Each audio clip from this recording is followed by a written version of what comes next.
O programa Experiências gostaria de indicar o site Absolute Heal de Marisa Araújo, o Dr. Luciano Negreiros, endocrinologista, ortomolecular, que trabalha com medicina estética e esportiva, o canal Portuguiando, onde Bia e André te ajudam a imigrar para Portugal. Fofa Fest, os melhores eventos, sob o comando de Ilse Rangel, a Fofa. E a nova coleção da La Clava, sempre bonita e sensual. Olá, e aqui é Malu Maciel de volta com vocês para o programa Experiências. E o nosso convidado de hoje é um ator completo de cinema, TV, teatro e um dos melhores atores do Brasil. Vocês têm que ver esse monólogo que ele está agora maravilhoso. Gente, como ele mesmo dizia na novela, Cruzes, ele está arrebentando. Com vocês, Paulo Betti. Muito obrigado pela apresentação, Malu. Que prazer estar aqui conversando com você. Prazer é todo nosso. Ficamos muito felizes de ter a sua presença. É uma honra. Muito obrigado. Você está com uma peça que você está viajando pelo Brasil. É um monólogo divertidíssimo que eu amei, chamado... Autobiografia Autorizada. Maravilha. Fala um pouquinho dela pra gente. É um pouco da história da migração italiana no Brasil, a história da passagem do homem do campo para a cidade, a história dos meus avós, dos meus pais, dos meus irmãos, a história dessa gente que saiu da roça e foi virar operário. E eu faço com um certo humor e com drama e poesia, e vou contando essa história e o público se diverte, às vezes se emociona um pouquinho. Estou muito feliz. Há 9 anos já estou na estrada com essa peça. Que maravilha. E de onde surgiu a ideia de montar essa peça? Pelo fato de eu ter anotado muita coisa durante muito tempo, eu sempre quis ter um monólogo pela facilidade, talvez, de locomoção e é bom você ter um monólogo assim é mais fácil de produzir tudo, né? Acabou que a minha peça teve uma produção até grande, mas eu sempre quis ter um monólogo e aí eu percebi que eu já tinha, ia montar um monólogo escrito por um amigo meu, mas daí no meio do processo eu falei, não, acho que eu mesmo vou escrever, e aí eu percebi que eu já tinha escrito, porque então eu sempre tive uma admiração muito grande pelos escritores, pelos autores, Dias Gomes, Maria Clara Machado, os primeiros autores que eu fiz. Eu sempre tive uma admiração, mas nunca pensei que eu mesmo podia escrever alguma coisa. E aí percebi que eu já tinha escrito. Durante muito tempo eu tomei nota das coisas e aí acabou rendendo uma peça. É o caderno que você mostra na sua peça, o caderno grande, né? O cadernão é onde eu anotava tudo. Claro que aquele é um caderno cenográfico, obviamente, mas porque o outro está se desfazendo, é muito grande, cheio de recortes, colagens, é uma doideira. E fora isso também, a vida inteira eu fui anotando coisas e daí eu achei que tinha que, pelas particularidades da minha história, assim, da minha avó, do meu avô, da vida deles, eu achei que aquilo podia dar teria interesse coletivo, né? Tem, a gente se identifica, né? E todo mundo tem seus ancestrais, né? Valorizá-los, né? Então, se passar pela tua cidade Autobiografia Autorizada, não deixe de assistir. E a gente vai estar colocando aqui no rodapé da tela, no GC, toda vez que tiver. Muito obrigado, eu agradeço, muito obrado. E você falou que tem um curso que você está oferecendo para pessoas que gostariam de ser atores. Esse curso é um curso de adaptação literária. A gente mostra o processo de um filme que eu fiz, chamado A Fera na Selva, do livro A Fera na Selva, do Henry James, a adaptação feita pelo Luiz Arthur e por mim para o teatro e eu encaminhando para o cinema, e depois a possibilidade de assistir o filme num site. O Fabrício pode te dar o e-mail, o e-mail vai aparecer escrito do Fabrício, vocês mandam um e-mail para ele e aí eu mando o livro. E depois eu mando a minha adaptação e depois o link para assistir o filme. Já está aqui na tela para vocês o e-mail do Fabrício. Imbu Empreendimentos. Quem tiver interesse, olha que coisa boa. E querido, você que é um ator, que tem mais de 40 anos de estrada, já fez tanta coisa, você também batalha pela classe artística. Sim, pela importância do nosso trabalho e eu acho que eu acredito na cultura, na arte, na educação, principalmente no teatro, né? Sim, eu acredito muito engajado, nisso, acho né? importante que as pessoas vejam o teatro. Você sabe, vai sair agora um resultado de uma pesquisa, lá em Bauru está tendo um grande encontro, vai sair o resultado de uma pesquisa científica, diversas, não uma só, mas algumas, que comprovam que quem assiste teatro, quem vai ao cinema, quem consome esse tipo de coisa, cultura, acaba tendo mais saúde. Olha. E não é só mental, é física também. Olha que doido. Então, cultura é a saúde. A gente já sabia, né? A gente já sabia. Pois é. Cultura é uma necessidade. Inclusive, na época do Covid, você empenhou um papel fundamental, né? Você entrou na luta pela cura, na luta pela vacina. Eu fiz essa peça diversas vezes também, online, e eu tenho a certeza que, enfim, não tinha outra luta, né? A gente tinha que lutar pelo óbvio, né? Assim, vamos tomar vacina, gente, porque isso é uma doideira, né? O mundo estava de cabeça para baixo naquele momento, né? E você luta pelos direitos dos autores, você luta por tanta coisa. Eu andei entrevistando Cristina Pereira, Otton Bastos, Osmar Prado, todos citaram Paulo Betti. Mas todos são meus companheiros, eles são da mesma turma. Da né? luta pela nós somos pela uma classe, turma que não tem como a gente, né? Não tem como a gente não lutar, né? Eu sempre tive isso na cabeça, que a vida é uma luta, né? Todos mencionam Paulo Betti em todas. Fico feliz. São pessoas que eu respeito e amo. Que maravilha. Você pode esclarecer para o nosso público o que é a Lei Rouanet?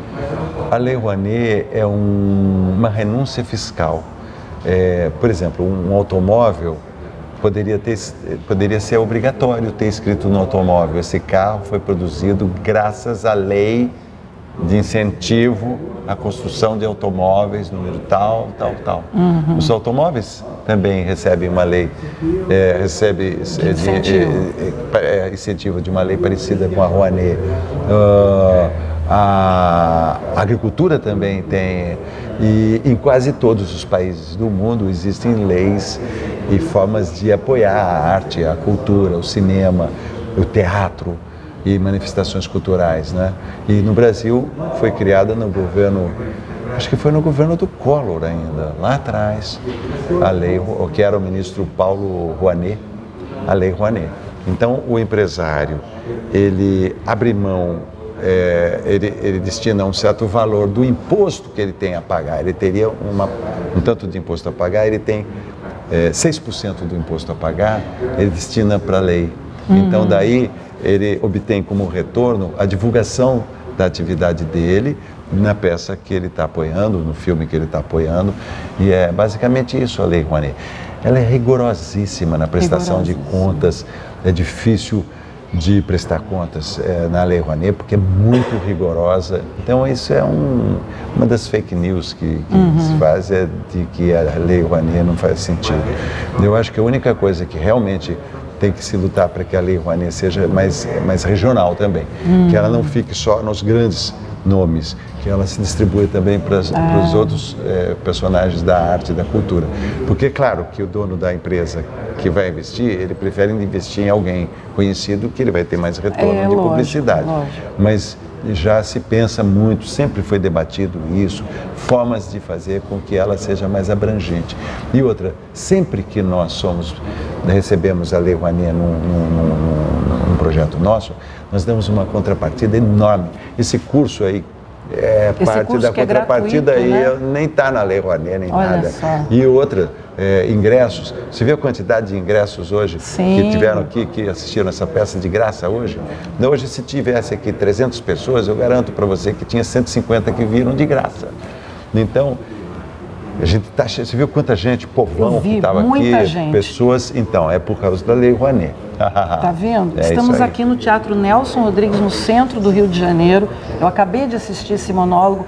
Sem brincadeira, é o melhor monólogo que eu já vi na minha vida. Muito obrigado. A gente sai e a gente não quer que acabe. A gente não quer que acabe, porque é uma história tão gostosa e a gente se identifica. Muito obrigado. E as historinhas que ele vai contando, a gente fala, cara, eu lembro dessa musiquinha, eu lembro desse jingle, eu lembro daquilo. Muito bom. Nossa, é uma memória, sua vida é uma memória. Você pode contar para o nosso público só aquela partezinha, a história engraçada da fã que pediu um autógrafo para você? Sim, eu estava fazendo uma novela bastante sucesso na época, era Tieta, e eu dava muito autógrafo, e eu dava autógrafo assim, quando eu era mulher eu escrevia o nome da mulher, um beijo, Paulo Betti. Quando eu era homem eu escrevia um abraço, o nome, abraço, Paulo Betti. Aí a senhora procurou, ela queria que eu assinasse o dinheiro, eu não assinei, dinheiro não assino. Aí ela queria que eu assinasse carteira profissional, também não assinei carteira profissional. E daí ela me deu uma receita médica, eu tasquei um beijo, Paulo Betti. Quando eu fui devolver, eu estava escrito, para uso tópico interno na vagina. Aí, realmente, eu pensei, nunca mais eu vou escrever. Hoje só escrevo tudo de bom. Tudo de bom, tudo Paulo Betti. Gente, essa história e outras histórias maravilhosas nesse monólogo que eu recomendo. Vocês estão indo para onde agora? A Recife, Salvador e Fortaleza. E depois São Paulo. Que gostoso. Aí, pessoal, vocês não podem deixar de assistir. Dica de Malu Maciel, programa Experiências. Paulo Betti, muito obrigada pela sua presença no meu programa. Obrigado, Malu. Você é ótima e eu adorei fazer essa entrevista. Muito obrigado pela gentileza e por ter vindo ver e prestigiar a minha peça. E as palavras que você disse, ficou muito aquecido para mim. Assim. Eu que agradeço. Obrigado. Muito obrigada e muito sucesso. Obrigado, querida. Você merece sucesso. Obrigado. E obrigada, pessoal, sempre ligado no programa Experiências, no YouTube de Malu Maciel e toda quinta-feira pelo canal 6 da NET, TV Comunitária do Rio de Janeiro, à meia-noite, hein? Toda quinta. Um beijo, pessoal, e até a próxima. De nome Adelaide, que significa aquela que tem o semblante nobre, teve 15 filhos. Eu fui o 15º Passi Temporão. Ela tinha 45 anos quando eu vim ao mundo, ficou 10 anos sem dar à luz, então de repente eu apareci. Minha mãe perdeu 8 filhos. Ela perdeu gêmeos, 4 gêmeos e mais uma vez gêmeos, portanto eram 4 irmãs. Ana, a benéfica, Maria, a amada, ou a amarga. Aparecida, que significa isso mesmo, né? Aparecida. Assim que meu cordão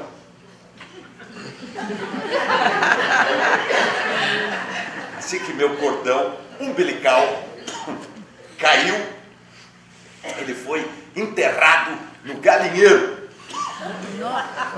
Para que eu tivesse amor pelas aves, pelos animais. Dizem que elas eram adolescentes na época, que assim que me pegaram no colo, imediatamente eu dei uma bela mijada para cima.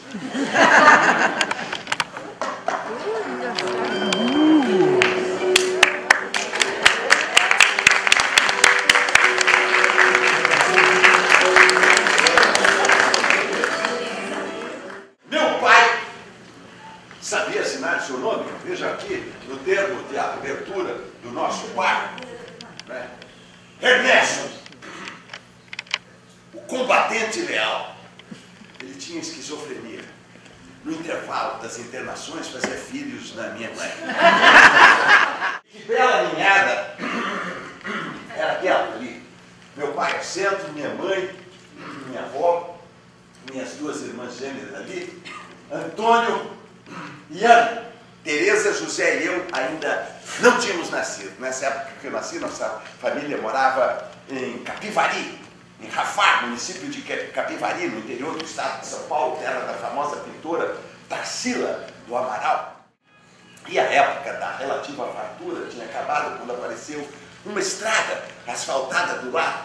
E nosso bar, nossa venda, nosso empório, numa vicinal, começou a minguar. Meu pai costumava falar com muita saudade daquele lugar onde um dia ele ouviu, assim, cantar de passagem ali pelo seu bar, a famosa dupla caipira daquela época, o casal Cascatinha e Ana.